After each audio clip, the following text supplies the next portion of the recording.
Сәлем достар баршаңызға. Бүгін сіздермен бірге үй жағдайында қайнап тұрған суда нан пісіретін боламыз. Менімен бірге болыңыздар. Видеомды соңына дейін қарап, өз пікірлеріңізді білдіре кетіңіздер. Нандарымыз өте керемет, жұмсақ болып шықты. Сіздерге де жасауға кеңес беремін. Бір жасағаннан мінсіз болып шығады. Менің YouTube арнама тіркеліп, қоңыраушаны басып қойыңыздар. Ең алдымен жылы суымызға бір шай қасық қантымызды, ашытқымызды салып, жақсылап араластырып, апара дайындайтын боламыз. Бетін жауып қоямыз 5 минутқа. Міне дайын болып шықты.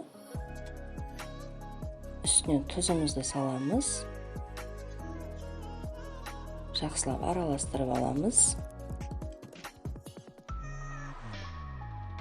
Енді жылы сүтімізге жылы суымызды құйып, араластырамыз дағын.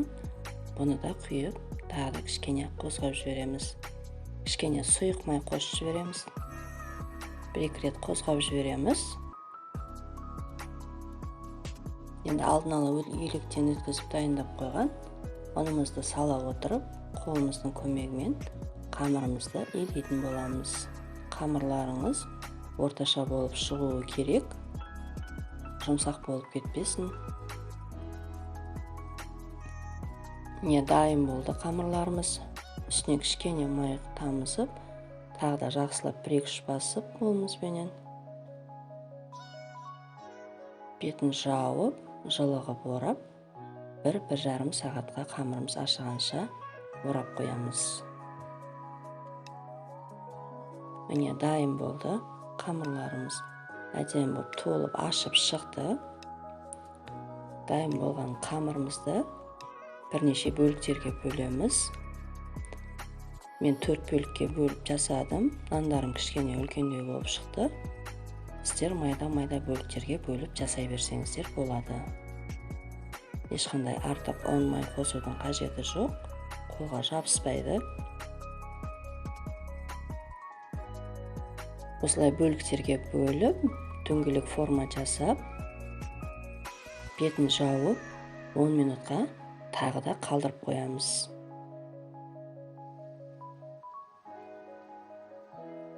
Міне нандарымыз көтеріліп шықты, әп-әдемі болып.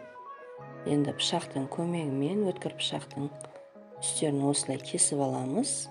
Әдемі атон нандардың формасы сияқты қылып, жақсылап кесіп аламыз. Суларыңызды осы уақытта қайнатып қойыңыздар.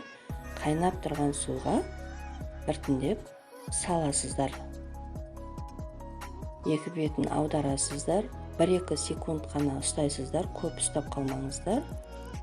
1-2 секунд ауыстырып, айналдырып тұрасыздар қамырларыңызды. Менің ыдысыма тағы бір нан сияды. Тағы біреуін салдым. Не дәл солай.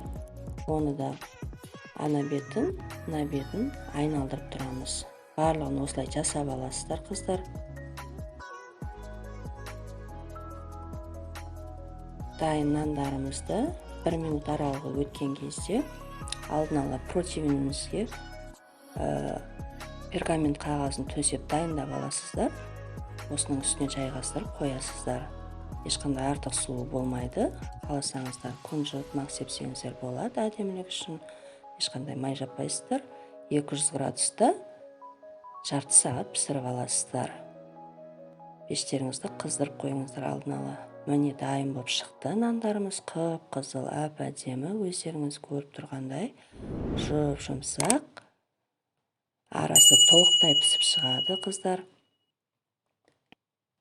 Егер менің видеом ұнап жатса, достар, өз пікірлеріңізді білдіре кетіріңіздер. Алда көптеген қолжетімді рецепттермен бөлісетін боламын. Назарларыңызға көп рахмет. Сіздерге де ас болсын. Сау болыңыздар.